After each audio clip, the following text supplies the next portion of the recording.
Good evening, everybody. I hope you're good. First of all, I would like to say we did not write this book. We did not write this book. Little Dancy's One Day at Sabbath School. This is the author, Mrs. Marcel, dedicated to the memory of a dear loving father, the kindest and gentlest of men, who gave a lifetime to the rearing of his two motherless little girls, and whose most earnest desire was that they would become loving Christian women, writing some word that might prove helpful in the Sabbath school work.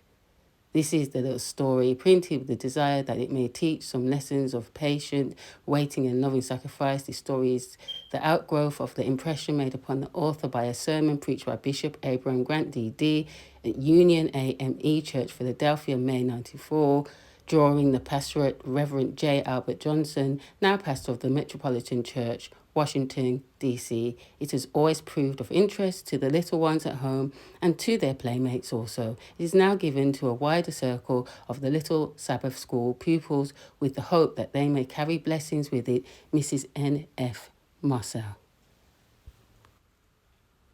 Would the children laugh at her poor clothes and at the little that she knew? Would the teacher even be glad to see such a poor, ignorant little girl as she was? All these thoughts chased swiftly through the little girl's mind, but at last she was seated in her place, and her troubles were ended, such as a kind, pleasant greeting as she had received made her feel quite at home. A gentleman from a distance was speaking to the school from these texts. Greater love hath no man than this, a man lay down his life for his friends. And peradventure, for a good man, some would even dare to die. To some of the little pupils coming to Sabbath school was irksome. They had grown tired of the routine of even these slightest Sabbath duties.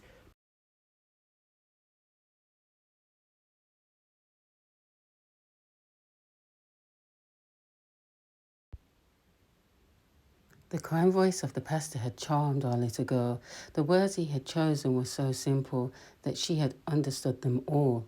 The illustrations of Jesus' love for sinners, and the love of Jonathan for David, the friendship of Damon and Pythos, John Brown dying for the slave, all of these were recalled and fully explained to the earnest little hearers until poor Dancy's heart was full to overflowing with this lesson of loving kindness. Soon came the bustle of dismissal, the goodbye at the door of the little meeting house, and then the kind pastor took Dancy by the hand and went along with her to visit her father at his home.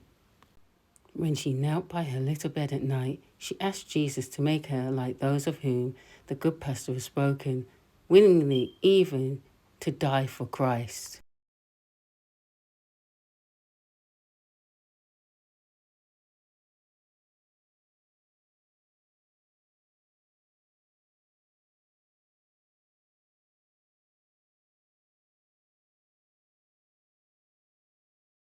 Oh, Lord have mercy, another.